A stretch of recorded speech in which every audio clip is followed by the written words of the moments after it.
নমস্কার, welcome to shukto two সালন। 3 পদে বাঙালির দুপুর সিরিজের তৃতীয় পর্ব নিয়ে আজকে আমরা চলে এসেছি।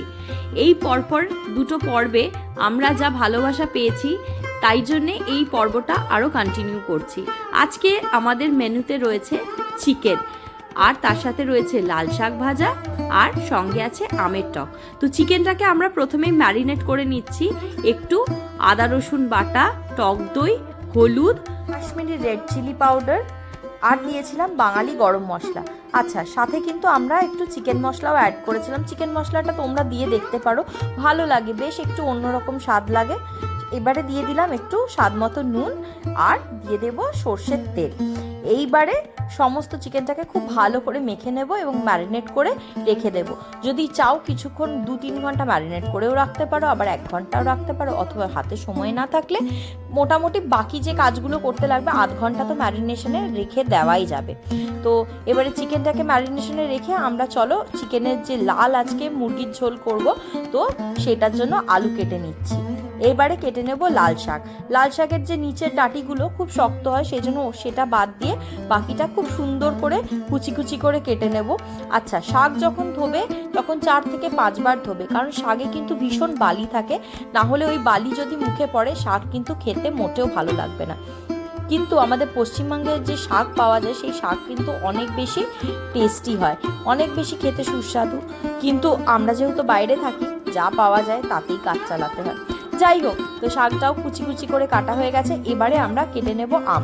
আমি এখানে কাঁচা মিঠা আম ব্যবহার করেছি এই আমের টক বানানোর জন্য। তোমরা যদি শুধু কাঁচা আমও ব্যবহার করো অসুবিধা নেই, তবে একটু আমটা ভাজতে বেশিক্ষণ হবে, বা অনেকে সেদ্ধ করেও কিন্তু আমের টক করে। তোমাদের যেটা সুবিধা হবে তোমরা সেটাই করবে। দেখো, আমাদের এখানে আলু কাটা হয়ে গেছে, শাকও কাটা হয়ে গেছে, আমের টকের আমও কাটা হয়ে গেছে। এবারে আমরা চলে যাব সোজা রান্নার দিকে। তো আমরা এখানে 50 গ্রাম মতন তেল নিয়ে নিয়েছি। এবার তেলটা গরম হয়ে গেলে এর মধ্যে দিয়ে দেব আমরা সর্ষে ফোড়ন। সর্ষে ফোড়নের পরে আমরা দেব এটার মধ্যে শুকনো লঙ্কা ফোড়ন। যে যেরকম ঝাল খেতে পছন্দ করো তার উপরে নির্ভর করে শুকনো লঙ্কাটা ফোড়ন দিও। আমি যেমনি 2টো শুকনো লঙ্কাকে 2 ভাগ করে ফোড়নে দিয়েছিলাম। এরপরে আমরা দিয়ে দেব আম, যেগুলো কেটে রেখেছিলাম সেই আমের টুকরোগুলো। এই আমের টুকরোগুলোকে ভালো করে ভেজে নেব। তবে আমের টুকরো ভাজার আগে এটার মধ্যে একটা ছোট চামচের 1 চামচ হলুদ এবং 1 ছোট চামচের 1 চামচ নুন দিয়ে এই আমগুলোকে খুব ভালো করে ভাজবো। যদি প্রয়োজন মনে হয় তাহলে ঢাকা দিয়েও ভাজতে পারো। ঢাকা দিয়ে ভাজলে আম কিন্তু লেগে যাবে না, অথচ একদম ভেতর অবধি সুসিদ্ধ হবে। আর আমের খোসার মধ্যে যে তিতকুটে ভাবটা থাকে সেটাও কিন্তু একদম চলে যাবে। দেখো, আমি যেরকম ঢাকা দিয়েই ভাজছি, দেখো আম মোটামুটি ভালো মতনই ভাজা হয়ে গেছে। এরপরে আমরা এটাকে একটু জল দিয়ে নেব, কিন্তু তার আগে আরেকটা প্রসেস আছে। আমরা এটার মধ্যে একটু সর্ষে গুঁড়ো দিয়ে দেবো, সামান্য সর্ষে গুঁড়ো দেবে, কারণ বেশি সর্ষে গুঁড়ো দিলে কিন্তু আবার তিতকুটে হয়ে যাবে। আর সর্ষে যখন গুঁড়ো করবে তার মধ্যে একটু নুন দিয়ে সর্ষেটাকে অবশ্যই গুঁড়ো করবে, না হলে কিন্তু সর্ষে খুব তিতকুটে লাগে। এইবারে সর্ষেটাকে একটু ভালো করে নাড়ানো চাড়ানো হয়ে গেলে মোটামুটি আমি 4 কাপের মতন জল ঢেলে দিলাম। এইবারে ভালো করে ফুটতে দেবো। তার আগে সঙ্গে একটু নুন দিয়ে দেবো, আর দিয়ে দিলাম 1 চামচ ভাজা মশলা। এই ভাজা মশলাটার মধ্যে আছে জিরে, ধনে এবং শুকনো লঙ্কাটাকে একটু ফ্রাইং প্যানে রোস্ট করে নেওয়ার পরে গুঁড়িয়ে নিলে আমাদের ভাজা মশলা তৈরি হয়ে যাবে। যাই হোক, দেখো কি সুন্দর ঢাকা দিয়ে পুরো গনগনে আছে, ফুটতে শুরু হয়ে গেছে। এরপরে আমরা দিয়ে দেব গুড়। আমি কিন্তু এখানে আজকে চিনির ব্যবহার করিনি, কালারটাও সুন্দর আসে এবং চিনির থেকে গুড়টা তুলনামূলকভাবে স্বাস্থ্যের জন্য উপকারী। তো আমি এখানে মোটামুটি 275 গ্রাম মতন গুড় দিয়ে দিয়েছিলাম। তো এতে নুন আর মিষ্টির যে ব্যালেন্সটা খুব ভালো এসেছিল। যাই হোক, তো গুড়টা দিয়ে এবারে ভালো করে ফুটতে দিয়েছি। মোটামুটি 10 মিনিটের কাছাকাছি যদি ভালোভাবে ফোটাও, একদম সুন্দর একটা কনসিস্টেন্সিতে এসে দাঁড়াবে। তো আমার টেস্ট করে মনে হয়েছিল যে আরেকটু নুন দরকার, তাই জন্য আমি আরেকটু নুন দিয়েছিলাম এবং সব শেষে আরেকবার ওই ভাজা মশলার গুঁড়োটা ছড়িয়ে দিয়ে ঢাকা দিয়ে দিলাম 10 মিনিট রেস্টিং টাইমে রাখার জন্য। আর আমাদের আমের চাটনি রেডি। এরপরে চলো আমরা বানিয়ে নেব আমাদের যে লাল শাক ভাজাটা।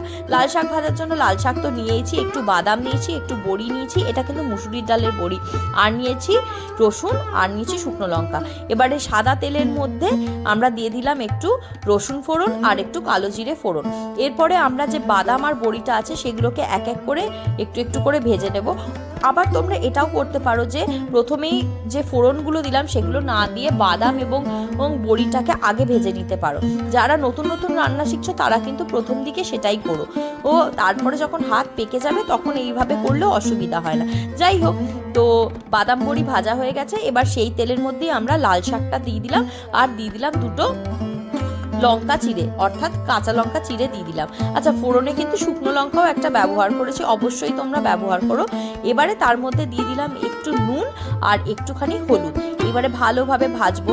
তবে হ্যাঁ, এখানেও কিন্তু বলি, প্রথমে তো একটু শাক থেকে জল বেরোবে, কিন্তু এটাকেও যদি ঢেকে করো না তাহলে খুব সুন্দর সেদ্ধ হবে এবং শাকটাও কিন্তু লেগে লেগে যাবে না। না হলে যখন শুধু কড়াইতে যদি শাক ভাজতে যাও কি হয়, লেগে লেগে যায়, শাক খুব শুকনো হয়ে যায়, অথচ একটু পাতাটা কাঁচা কাঁচাও থেকে যায়। এই দেখো, আমরা যে বড়ি আর বাদামটা ভেজে নিয়েছিলাম সেটাকে একটু হামামদিস্তাতে অর্ধেক গুঁড়ো গুঁড়ো করে নিয়েছি, সেটা আমরা পরে ব্যবহার করব। দেখো, ঢাকা দিয়ে ভেজেছি বলে শাক মোটামুটি ভালোভাবে সেদ্ধও হয়ে গেছে, বেশিক্ষণ সময়ও লাগেনি, ওই 7-8 মিনিটের মতন সময় লেগেছে, একদম সুন্দরভাবে হয়ে গেছে। এবারে যখন শাক একদম সুন্দর সেদ্ধ হয়ে যাবে, মানে সেদ্ধ অর্থাৎ শাক একদম ভাজা হয়ে যাবে, তার মধ্যে একটু চিনি দিলাম, ভালো করে নাড়িয়ে নিলাম, বাদাম দিলাম, বড়ি দিলাম, আমাদের শাক একদম তৈরি। বেশ একটা সুন্দর ব্যালেন্স, একটু ঝাল ঝাল, একটু মিষ্টি মিষ্টি, আর তার সাথে মুখে সুন্দর বড়ি আর বাদাম। এবারে আমরা চলে যাচ্ছি আমাদের একদম শেষ পর্যায়ের রান্নায়, মুরগির মাংসের লাল ঝোলে। তো মুরগির মাংসের লাল ঝোলের জন্য আমরা দেখো একটা পেস্ট বানিয়ে নিয়েছি, তাতে আমরা আদা, রসুন, টমেটো, পেঁয়াজ, শুকনো লঙ্কা এবং 4টে কাঁচা নিয়ে নিয়েছিলাম। এবারে আমরা কড়াইতে সর্ষের তেল ঢেলে দিলাম 70 গ্রাম মতন, এবং খুব ভালো করে সর্ষের তেলটা গরম করে নিচ্ছি। এবারে গরম হয়ে যাওয়ার পরে এটার মধ্যে একটু আলুগুলো যে কেটে রেখেছিলাম সেগুলোতে একটু হলুদ, নুন আর একটু সামান্য গরম মশলা মাখিয়ে রেখেছিলাম, সেগুলোকে দিয়ে ভালো করে ভেজে নিচ্ছি। তবে পুরোটা ভাজতে হবে না, মোটামুটি 50% মতন ভাজলেই হবে। এবারে ওগুলো তুলে নিচ্ছি। এরপরে আমরা চলে যাচ্ছি আমাদের রান্নায়।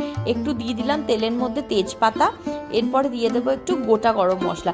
আচ্ছা, তোমরা তেলের মধ্যে কেউ যদি চাও চিনি একটু দিয়েও ব্যবহার করতে পারো, তাতে কালারটা আরও সুন্দর আসে।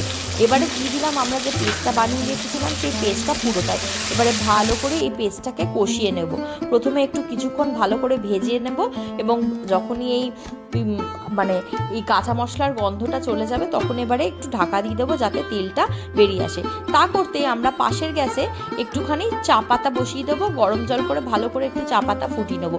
এটা কিন্তু পরবর্তীতে আমাদের এই চিকেনে কাজে লাগবে। আচ্ছা, আমরা তারপরে যখন মশলাটা মোটামুটি কষিয়ে নিচ্ছি তখন এর মধ্যে একটু আবার নুন, হলুদ এবং শুকনো লঙ্কার গুঁড়ো দিয়ে দিলাম। শুকনো লঙ্কা বলতে অর্থাৎ কাশ্মীরি রেড মির্চের কথা বলছি। এবারে দেখো কালারটা কি সুন্দর চলে এলো। এবারে এটাকে আবার একটু ঢেকে দিলাম। এবারে এটাকে ভালো করে একটু কষতে দেব। দেখো, যেই ঢাকা খুললাম মোটামুটি 3-4 মিনিট মতন কষতে দিয়েছি, দেখো তেল ওপরে আসতে শুরু করে দিয়েছে। এরপরে আমরা এটার মধ্যে আমাদের আলুটাকে দিয়ে দেব। এবারে মশলার সাথে আলুটাকে খুব ভালো করে কষাবো। এবারে আলুটা যতক্ষণ কষছে তোমরা বলো তোমাদের কিরকম লাগছে আজকের ভিডিওটা, কমেন্ট করে জানাতে ভুলো না কিন্তু। যাই হোক, দেখো আমাদের চা পাতার জলও একদম পুরো ফুটে এসছে, কালারটা কি সুন্দর চলে এসছে। এটাই দারুণ একটা লাস্টে মানে ফ্লেভারও অ্যাড করবে আর দেখতেও অসাধারণ লাগবে। যাই হোক, এবারে আমরা চিকেনটা দিয়ে দিলাম যখন মোটামুটি আলু আর মশলাটা কষে এসছে, কারণ চিকেনের মধ্যে প্রচুর কিছু আছে।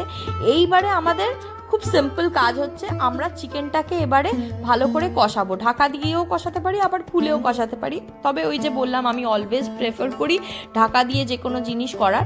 আচ্ছা, ওই চিকেনে যে বাটিটা ম্যারিনেট করে রেখেছিলাম সেই বাটিটা ধুয়েও একটু জল দিয়ে দিলাম, কারণ বলে বাটি ধোয়া জল, শিল ধোয়া জল নাকি খাবারে একটা আলাদাই মাত্রা এনে দেয়।